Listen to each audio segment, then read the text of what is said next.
매년 새해가 되면 제가 거의 빼놓지 않고 설교하는 주제가 있습니다. 그것은 바로 예배입니다. 이처럼 예배를 계속 연초에 설교하는 이유가 뭘까요? 그만큼 예배가 중요하기 때문입니다. 예배는 신앙생활의 기본이지요. 또한 핵심입니다. 그리고 예배 생활에 따라서 우리 인생이 좌우된다는 사실입니다. 저는 성경적으로 또 목회 경험적으로 분명히 말씀드릴 수 있습니다. 예배만 똑바로 드려도 신앙생활 절반 이상 성공했다. 따라서 인생도 반드시 승리하게 된다. 이런 말씀입니다. 한마디로 말해서 예배는 신앙과 인생의 최우선순위, first priority라는 사실입니다. 예배 생활이 흐트러지면 모든 것이 흐트러지게 됩니다. 신앙도 흐트러지고 인생도 흐트러집니다. 마치 옷을 입을 때 첫 단추를 잘못 끼우면 어때요? 엉망진창이 되죠. 똑같은 이치입니다. 연초가 되면 누구나 뭔가 새로워져야 되겠다. 이런 소원 또 결심까지 갖게 되죠. 여러분은 어떤 소원을 갖고 있으십니까? 무엇보다도 신앙생활 잘하자, 그런 소원이면 좋겠습니다. 그 중에서도 예배 생활이 핵심입니다. 그러므로 연초에 한 번씩 꼭 점검해 보면 좋습니다. 마치 건강검진과 같아요. 영혼의 건강검진. 바른 예배 생활하고 있다면 영혼이 건강한 것입니다.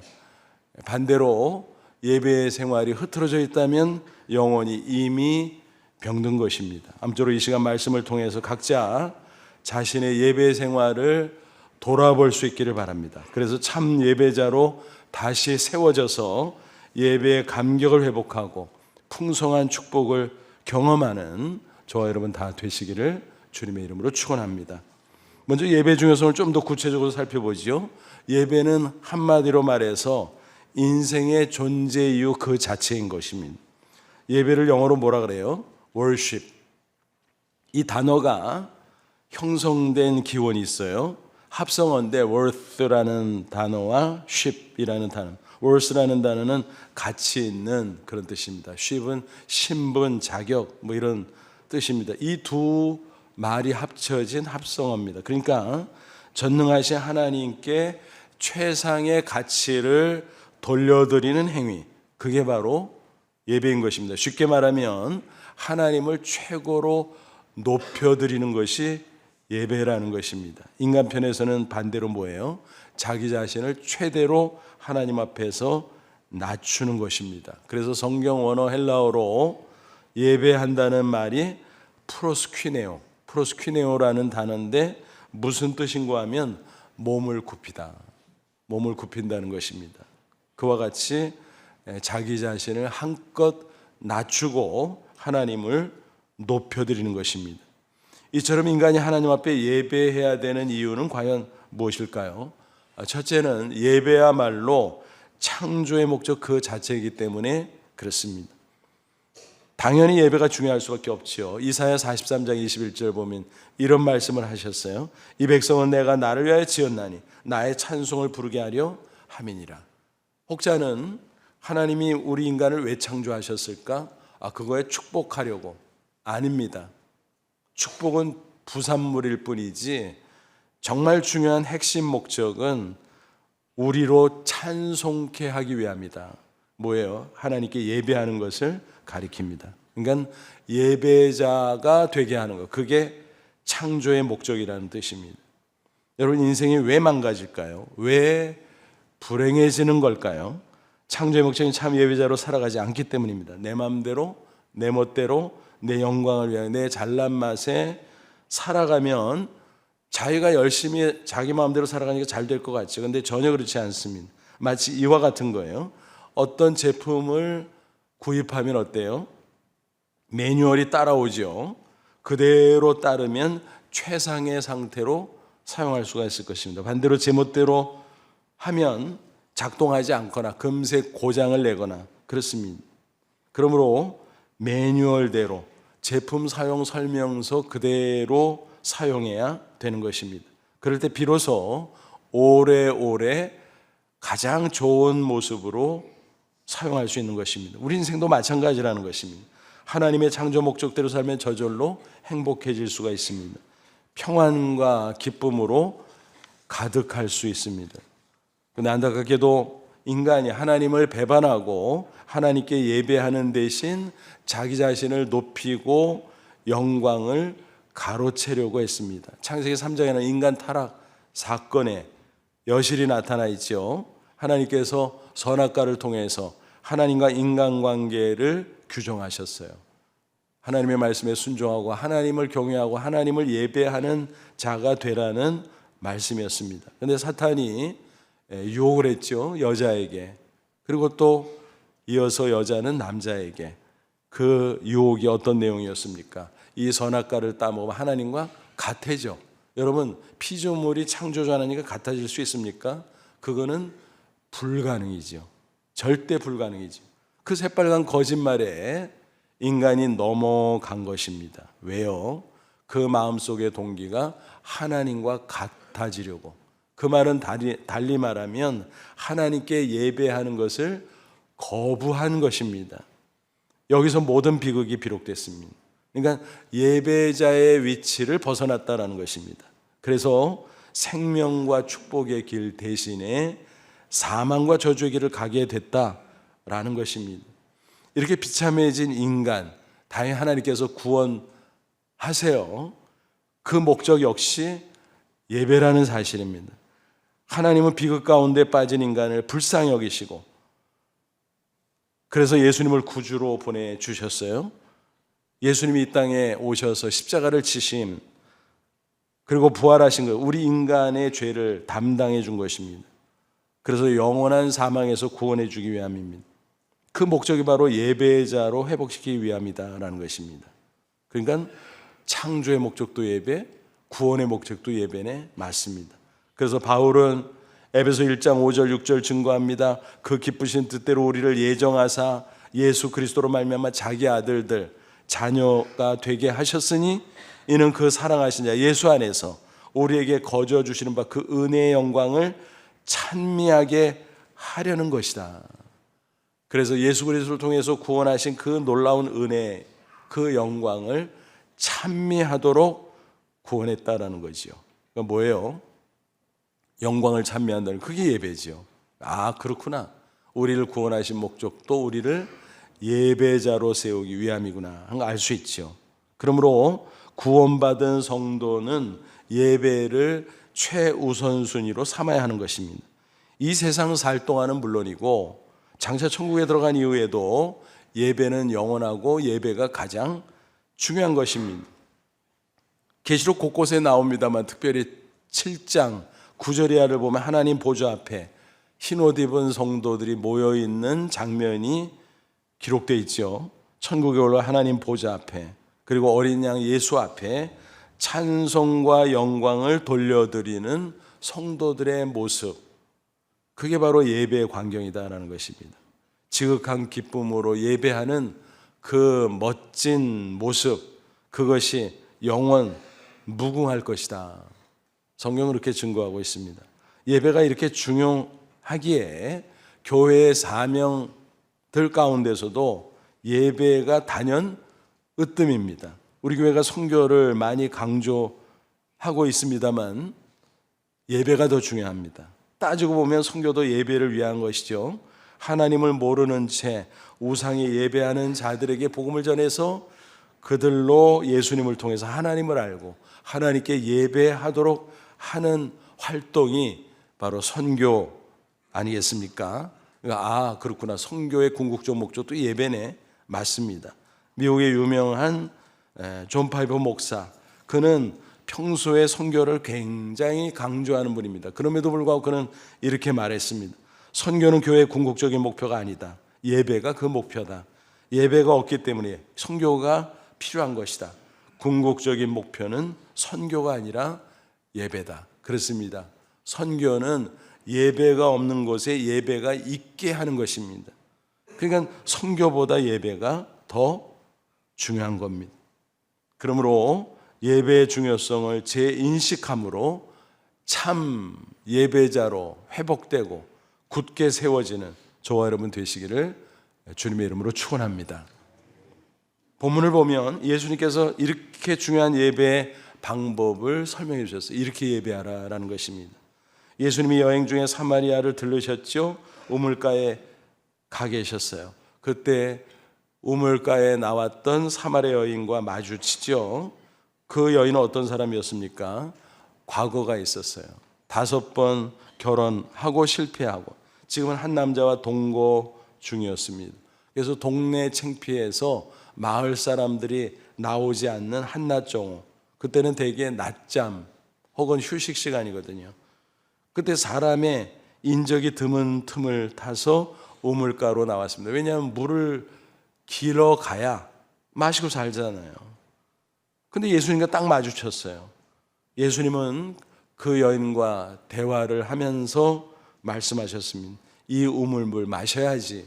그러나 또 목마르다. 내가 주는 물은 영원히 목마르지 않다. 그게 바로 뭔가요? 예수님을 믿음으로 얻는 영생의 기쁨을 가리키는 것이었습니다. 그걸 비유적으로 생수라고 표현을 했던 거죠. 그러니까 그 말씀을 들은 여인이 뭔가 시원해지고 뭔가 새로운 느낌을 받아서 아, 그런 게 있어요? 호기심을 가지고 그것에 대한 열망이 생기고 바로 그때 예수님께서 뜬금없이 여인에게 뭐라고 말씀하세요? 내 남편을 데려오라. 어떻게 생각하면 신뢰가 되는 말일 수도 있는데 예수님이 대뜸 그렇게 말씀을 하신 거예요. 왜 그랬을까요? 그 속을 꿰뚫어 보시거든요. 그리고 생수를 얻기 위해서, 영생을 얻기 위해서는 어때야 돼요? 죄를 회개하고 예수님을 믿음으로 영접해야 되잖아요. 그 여인에게는 죄 문제가 있었습니다. 5명이나 결혼하고 실패하고 결혼하고 지금은 동거 중이고 그 영혼이 얼마나 뒤죽박죽되고 죄의식 가운데 괴로워하고 있었겠습니까? 그래서 예수님께서 그거를 일부러 건드린 거예요. 그 문제를 해결하기 때문에. 그 여인은 깜짝 놀랐어요. 그래서 당신이 선지자군요. 왜 깜짝 놀랐는가 하면 그 여인이 남편 데려오니 모르겠어요. 난 남편 없는데요. 네 말이 옳지. 지금 함께 동거하는 사람은 정식 남편이 아니지. 그런데 과거에 5번 결혼하고 5번 남편이 있었잖아. 그러니까 깜짝 놀랄 수밖에 없죠. 야, 나를 꿰뚫어 보네. 그러니까 당신은 선지자군요. 유대인 나그네인 줄 알았는데 말씀을 통해서 야, 이분이 도대체 누구지? 근데 이런 대화 질문을 통해서 와, 이분은 선지자네. 아직 하나님의 아들 메시아로 깨닫지는 못했지만 상당한 진전이 됐던 거죠. 여기서 우리는 인생의 가장 중요한 문제가 역시 예배구나 하는 것을 알 수 있습니다. 이 여인은 이렇게 예수님을 선지자로 인식하면서 사실은 그 이상인데 이미 그의 육신적인 문제에서 영적인 문제로 관심이 옮겨갑니다. 그래서 뭐라 그래요? 예배에 대해서 질문하는 거예요. 예배에 대해서. 사실 그게 그 여인의 근본 문제였습니다. 육신적으로 남편 잘 만나면 잘 먹고 잘 살 것이다. 착각이었어요. 5번이나 계속 반복했잖아요. 그 실수를. 그리고 6번째 남자와 살고 있지만 역시 죄의식 가운데 힘들고 괴롭고 자기가 기대하던 행복은 없고 그렇죠? 그런 가운데 영적으로 얼마나 공고했겠습니까? 근데 예수님을 만나서 영적인 문제를 관심 갖게 되고 질문한 겁니다. 예배에 대해서. 여러분, 인생이 불행해지는 이유가 바로 거기에 있다 그랬잖아요. 인간은 하나님의 형상대로 지으심을 받은 영적 존재잖아요. 그래서 육신만 조건을 갖추고 편리하게 하면 인생이 만족할 수 있나 행복할 그거 아니라는 것입니다. 그 영혼이 중요한 것입니다. 하나님을 만날 때, 예배할 때 그 영혼에 참 기쁨과 만족이 있는 것입니다. 인생의 문제도 술술 풀리게 되는 것입니다. 그런데 죄로 인해서 하나님을 등지고 예배하지 않으니까 반대로 세상에 뭔가를 의지하게 돼. 그게 다 우상들이에요. 헛된 우상들을 섬기다 보니까 잘 되기는커녕 오히려 인생이 흐트러지고 망가지고 불행해질 수밖에 없다는 것입니다. 사마리아인이 그런 모습으로 전락한 거지요. 그런 가운데 예배에 대한 관심이 생겼고 질문을 했던 거지요. 근데 대화 중에 사마리아 여인은 예배에 대해서 자기가 말한다고 하지만 잘못 알고 있었어요. 참 예배가 뭐가 뭔지를 모르고 있었어요. 사마리아인들은 어땠어요? 그리심산에서 예배하면 된다고 착각했습니다. 사마리아는 역사적으로 아수르에게 멸망당해서 혼혈이 됐어요. 그래서 유대인들은 아예 이방인 취급했어요. 서로 상종하지도 않았어요. 근데 예루살렘 성전은 유대인이 거주하는 남쪽 유다 지방에 있잖아요. 그러니까 서로 상종하지 않는 가운데 사마리아인들에게 고민거리가 생겨요. 그거 하나님 앞에 어떻게 예배해? 예루살렘 성전으로 가야 되는데 막혔잖아. 그러다 보니까 자기들도 자존심을 세운 거지요. 그래서 우리는 그리심산이 있어. 그리심산이 더 좋은 축복의 산이야. 여기다가 우리끼리 성전 세우면 되지. 하나님이 시키지도 않은 짓을 했어요. 잘못이죠. 또 자기들 나름대로 별도의 경전도 만들었어요. 그러니까 뭔가요? 요즘식으로 표현하면 이단이 된 거죠. 이단. 그러니까 그들의 예배는 잘못된 거지요. 참 예배가 가능하지 않았다라고 하는 사실입니다. 그러니까 그 여인은 여전히 영혼이 곤고하고 살아계신 하나님을 만나고 체험하는 그런 영적인 것이 결핍되어 있었다라고 하는 것입니다. 어떻게 예배해야 될지를 모르고 있었던 겁니다. 그런 가운데 예수님께 질문을 했던 거지요. 우리 조상들은 이루고 그리심산에서 예배하면 된다 그랬는데 당신들은 예루살렘인데 뭐가 맞소? 그러니까 예수님께서 예루살렘 성전에서 예배하는 게 맞다. 그리고 구원도 유대인에게서 나온다. 왜냐하면 하나님의 아들 예수님이 인간으로 올 때 유대인에게서 나오셨잖아요. 그리고 십자가 부활을 통해서 인간을 죄와 사망에서 구원하실 거잖아요. 바로 그분이 그 여인 앞에 있잖아요. 그래서 이제 시대가 바뀌고 있다. 구약 시대는 이스라엘 예루살렘 성전에서 예배하는 게 맞다. 그러니까 유대인들이 맞다. 너희들이 틀렸다. 틀린 건 틀렸다고 지적해 준 거예요. 그리고 구원자로 내가 와 있는 거다라는 뜻이죠. 그러면서 이제는 예수님의 오심으로 새 시대가 됐다. 신약 시대죠. 신약 시대는 구약 시대처럼 성전에 가서 예배하는 그거 없다. 구약 성전은 이미 또 파괴됐잖아요. 그래서 시간과 장소에 구애받지 않고 언제 어디서나 살아계신 하나님을 만나 예배할 수 있다라고 말씀하십니다. 그게 23절이죠. 아버지께 하나님께 예배하는 자들은 영과 진리로 예배할 때가 오나니 곧 이때라. 이제 시대가 바뀌었다는 거예요. 24절에서 부연 설명을 하나님은 영이시니 하나님은 인간처럼 육체가 있는 존재가 아니야. 물질적인 존재가 아니야. 그러니까 예배하는 자는 영으로 예배해야 돼. 영으로. 우리 인간이 육체와 영혼으로 돼 있잖아요. 그러니까 하나님을 만나려면 육체로 만나는 게 아니라 영으로 만나서 예배해야 돼. 그 소리예요. 그리고 진리로 덮어놓고 예배가 되는 게 아니라 하나님의 어떤 분인가 말씀의 진리를 알아야 돼. 그게 바로 영과 진리로 예배하라는 거예요. 그러면서 그런 예배이기 때문에 시간 장소를 초월해서 언제 어디서나 예배할 수 있는 거다. 그러면서 영과 진리의 참 예배를 드리라는 말씀을 했는데 특별히 이렇게 표현하셨어요. 23절 하반절 보면 아버지께서는 하나님께서는 자기에게 이렇게 뭐예요? 영과 진리로 참 예배하는 거죠. 예배하는 자들은 뭐예요? 찾으시느니라. 찾다라는 단어 주목해 보십시오. 헬라어 원어로 제테오라는 말인데 영어 성경 보니까 seek라고 되어 있어요. 뭐예요?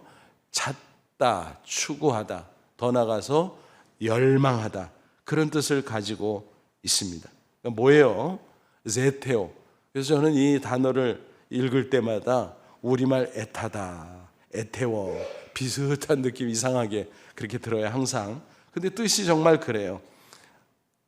참 예배자를 하나님께서 찾고 있다. 어떻게 해요? 애타게 찾고 있다. 어떤 뉘앙스가 있습니까? 세상에 참 예배자가 흔치 않다라는 것입니다. 불신자 말할 것도 없죠. 예배 실패자지요. 하나님 대신 우상, 세상을 섬기니까. 근데 교회 다니는 신자라고 다 참 예배자인가? 그러지 않을 수도 있다라는 거예요. 자주 예배를 드린다고 할지 모르지만 부지불식간에 예배에 실패하고 있다는 겁니다. 그러므로 참 예배자가 되려면 항상 스스로를 점검해야 됩니다. 내가 바른 예배를 드리고 있는가? 영과 진리로 참 예배를 드리고 있는가? 이런 자기 점검이 필요하다. 늘 조심해야 된다라는 것입니다. 그러면 여러분, 우리가 어떻게 예배를 해야 된다고요? 영과 진리로 예배하라고 말씀하셨잖아요. 조금 더 자세하게 살펴보면 영으로 예배한다는 건 뭐라고요? 하나님은 영이시니까 물질과 육체가 아니니까 우리의 육체로 만나는 게 아니에요. 우리의 영으로 만나는 거예요. 눈으로 뵙는 게 아니죠. 감각기관으로 만지고 느끼는 게 아니죠. 우리의 영과 하나님의 영이 만나는 것입니다. 이게 어떻게 가능해요?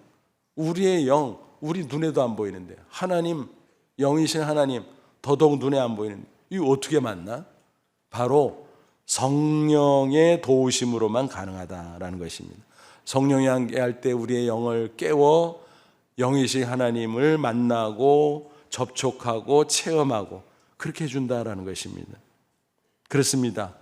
그래서 성령의 도우심으로 하나님은 우리의 영을 만나 주시고, 그래서 우리의 외모를 보시는 것이 아니라 우리의 영혼, 우리의 마음을 보시는 것이요.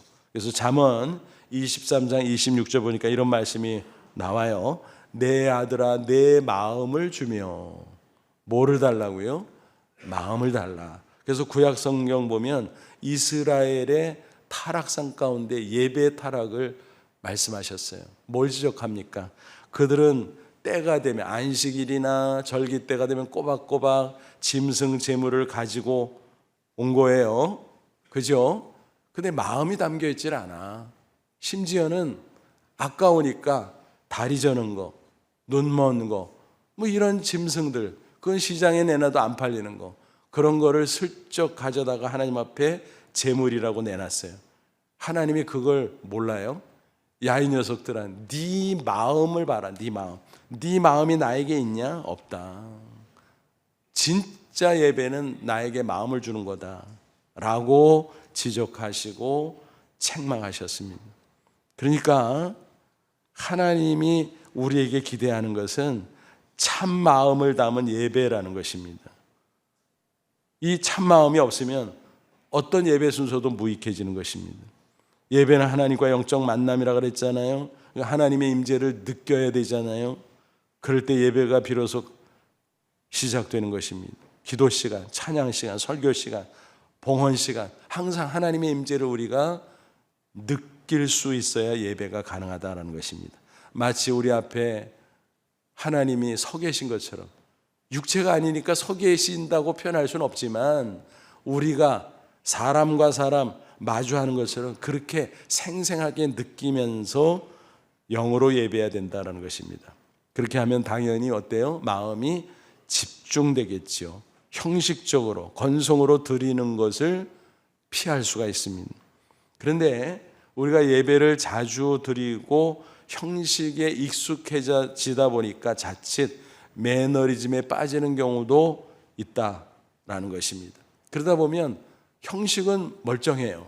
근데 그 마음은 하나님이 아니라 엉뚱한 데 가 있는 경우가 있다라는 것입니다.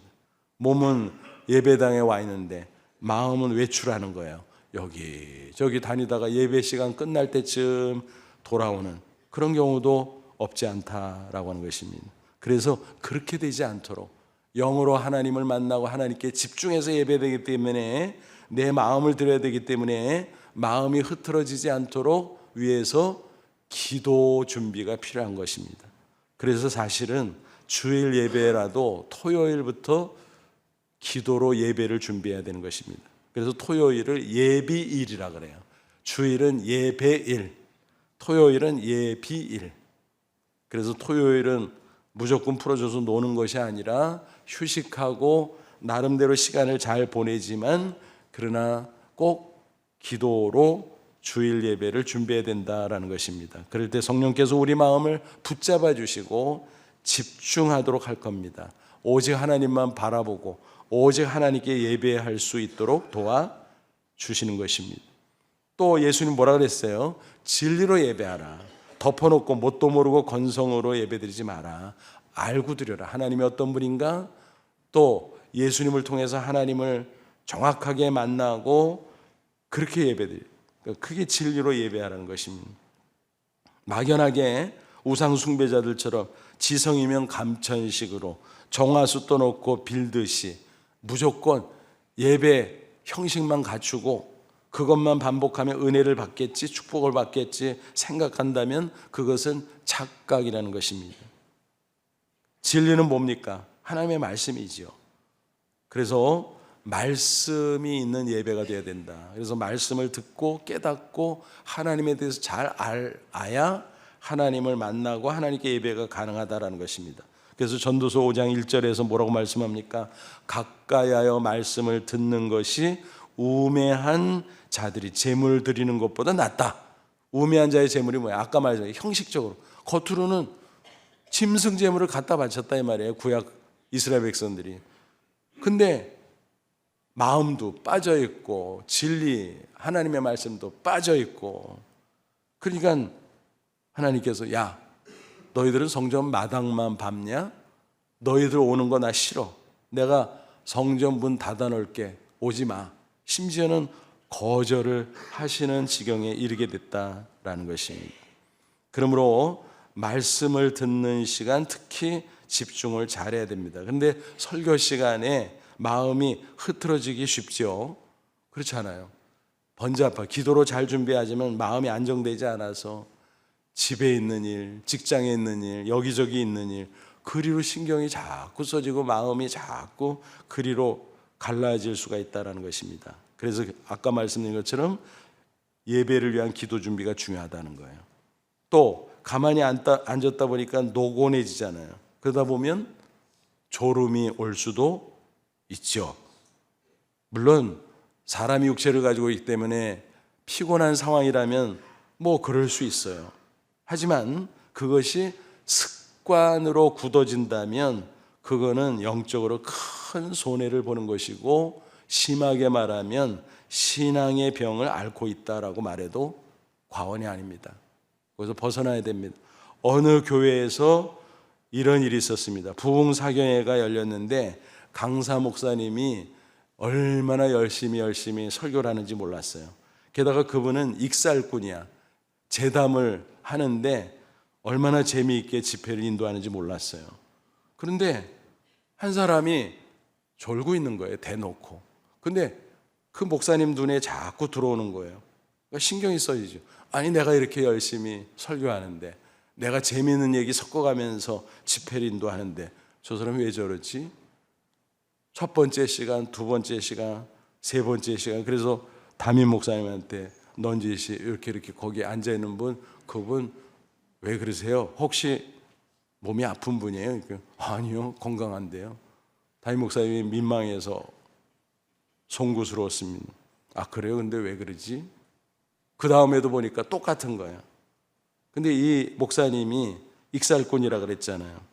그래서 이런 생각이 문득 들었습니다. 내가 어차피 집회 인도로 왔으니까, 성도들한테 신앙의 유익을 끼치러 왔으니 저 사람을 좀 그 습관을 고쳐주고 가야 되겠다 싶어가지고 어떻게 할까 그러다가 이런 생각이 떠올랐어요. 여러분 중에 지옥에 가고 싶은 사람 없지요? 있습니까?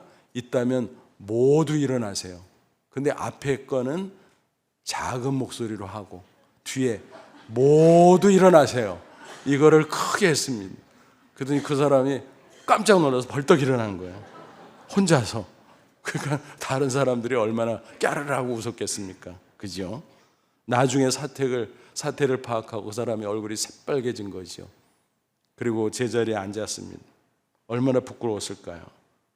좀 방법이 좀 심했는지 모르지만 어쨌든 그 일로 인해서 그 사람의 그 습관을 완전히 고칠 수 있었고, 그 후에 그분이 신앙생활을 정말 잘하고 하나님의 축복을 많이 받았다는 이야기입니다.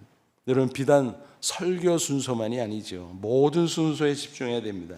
찬송 시간에도 집중해야 돼요. 찬양대가 대표로 찬양할 때도 그 찬양을 들으면서 마음을 함께 실어서 하나님께 올려드려야 돼요. 또 회중 찬송할 때 찬송을 때로는 모를 수도 있어요. 그래도 열심히 따라서 함께 마음을 합치고 집중해서 불러야 되는 것입니다. 찬송이 뭐라 그랬어요? 곡조 있는 말씀이라 그랬잖아요. 기도라 그랬잖아요. 말씀 가운데, 기도 가운데뿐만 아니라 찬송 가운데 하나님의 임재를 체험할 수 있어요. 은혜를 받을 수 있어요. 그러므로 건성으로 부르거나 안 부르고 가만히 있으면 안 된다는 것입니다. 오래전 미국의 명문 프리스턴 신학교 교수에게 있었던 이야기입니다. 그가 신약학 교수인데, 그러니까 성경에 대해서 얼마나 잘 아는 사람이겠어요. 신학교에는 채플 시간이 많잖아요. 근데 찬송을 안 부르는 게 어떻게 된 게? 이 교수가. 그리고 뭐 그냥 가만히 있든가 성경을 뒤적뒤적대고 찬송 시간에. 그래서 뭐 주변에서 수군거리죠. 학생들은 아예 저분은 왜 저래? 찬송 못 부르나? 그래서 별명을 붙여줬어요. 찬송음치. 근데 어느 날 희한한 일이 벌어졌어요. 그분이 찬송을 큰 소리로 부르는 거예요. 그래서 수근수근 떠대는 거예요. 아니 웬일이래 오늘은? 해가 서쪽에서 떴나? 그러다가 한 학생이 넌지시 물어봤습니다. 교수님 무슨 일 있어요? 아니 무슨 일? 그랬더니 아니 채플 시간에 찬송을 큰 소리로 부르셨어요. 그랬더니 겸연쩍은 표정으로 간증을 하는 겁니다. 밤에 꿈을 꿨다는 것이며 천국문에 이르러 노크를 하니까 베드로가 나왔는데 누구시오? 물어서 내 이름은 누구고 어려서부터 교회를 잘 다녔고 신학교 교수를 하다가 왔습니다. 그렇게 당당하게 소개를 했더니 베드로가 그래요? 봅시다 하고 무슨 장부 같은 것들을 뒤적뒤적 살펴보더니 이렇게 말하더라는 겁니다. 공부는 많이 해서 아는 거는 많으시구만. 그런데 찬미의 제사를 올린 기록이 없네. 천국은 지식 많은 신학 박사를 요구하는 게 아니라 찬송을 열심히 부르는 성도를 환영합니다. 그러니 다시 가서 찬송 많이 부르다가 오시오. 그러면서 돌려보내는 천국문이 꽝 하고 닫혀서 깜짝 놀라서 깨어보니까 꿈이더라는 겁니다. 자기 자신을 돌아보니까 내가 신학교 교수라고 신학과 성경을 많이 안다고 교만해가지고 채플 시간에 다리 꼬고 앉았고 찬송 남은 부르든 말든 성경책이나 뒤적이고 있고 딴 생각이나 하고 내가 예배자가 아니었구나. 내가 하나님 앞에 회개해야 되겠구나. 그래서 회개했다는 것입니다. 여러분 그렇습니다. 학박사 아냐 교수 아냐 신앙 연조가 수십 년 되고 별의별 타이틀이 있어도 한 사람의 성도예요. 한 사람의 예배자예요. 거기서 벗어나면 안 되는 것입니다. 예배 시간을 비유하면 비가 오는 우기예요. 우기에 비가 쏴 쏟아지면 나무가 비를 맞고 우쩍 자라잖아요. 근데 예배 시간을 허탕치면 뭐예요? 우기가 아니라 건기야, 건기. 그러니까 그 영혼이 메마를 수밖에 없는 거지요. 부디 영과 진리로 성령과 말씀의 도우심을 의지하면서 하나님을 만나고 예배하시 바랍니다. 하나님이 애타게 찾는 그 예배자, 바로 저와 여러분 되시기를 축원합니다. 이렇게 참 예배자가 된 하나님께서 놀라운 은혜와 축복을 부어주세요.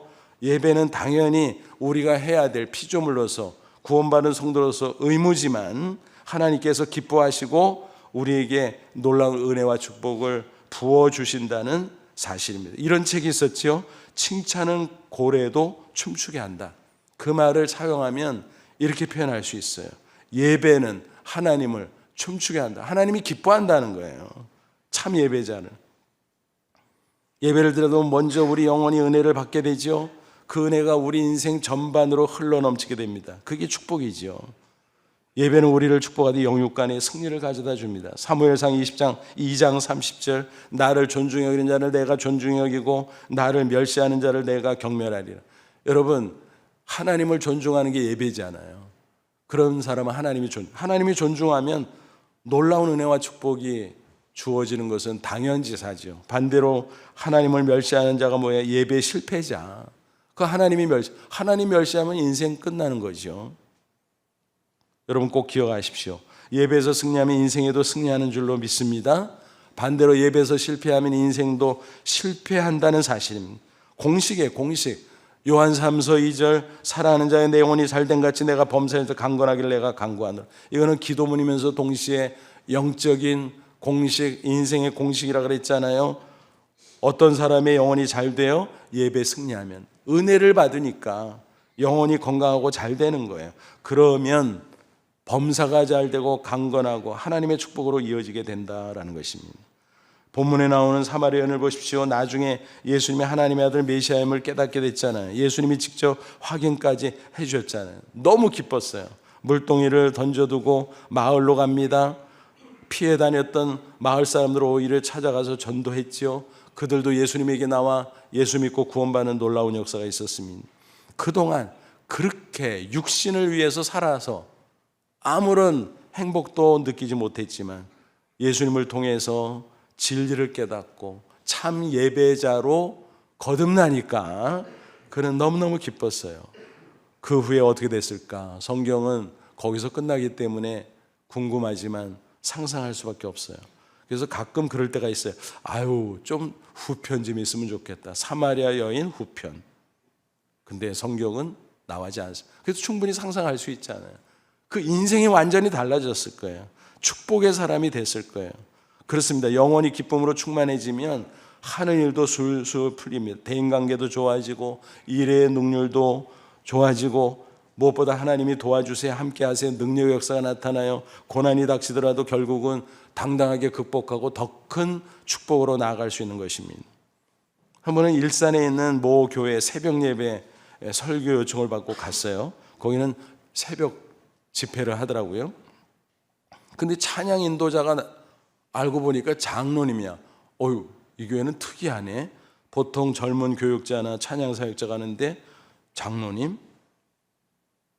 50세가 간 넘은 분인데 나이에 비해서 더 젊어 보이는 분이기는 했습니다.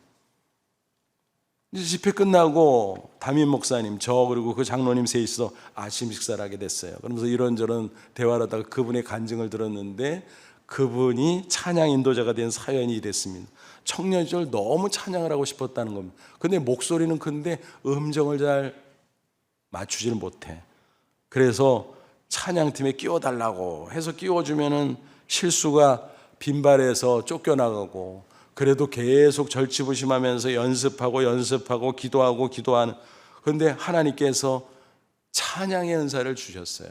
그래서 노래를 잘 부르고 찬양 인도자가 되었다라는 것입니다. 그래서 지방의 도시에서 제법 큰 교회 찬양 인도자로 10년 봉사를 했는데 서울로 이주하게 됐다는 것입니다. 상당 기간 주말마다 내려가서 찬양 인도자로 봉사하고 예배하고 올라왔는데 도저히 여건이 안 돼서 서울로 이주하다가 이제 교회를 찾았고 그 교회에 출석하게 됐다는 것입니다. 역시 찬양팀에 끼워주세요. 그래서 싱어로 활동하다 보니까 이분이 리더급이네. 그래서 찬양 인도자가 되었고 열심히 봉사하는 가운데 성도들의 인정, 하나님의 인정을 받고 장로가 됐다라는 것입니다. 그러면서 그분이 그런 말을 하더라고요. 제가요, 찬양으로 축복받은 거 간증은 2시간도 할 수 있어요. 고난도 많았지만 예배자로 찬양하면서 어마어마한 축복을 받았다는 거예요. 사업을 하는데 얼마나 잘 되는지. 그날도 아침 식사하고 부지런히 가시더라고요. 그 목사님이 그래요.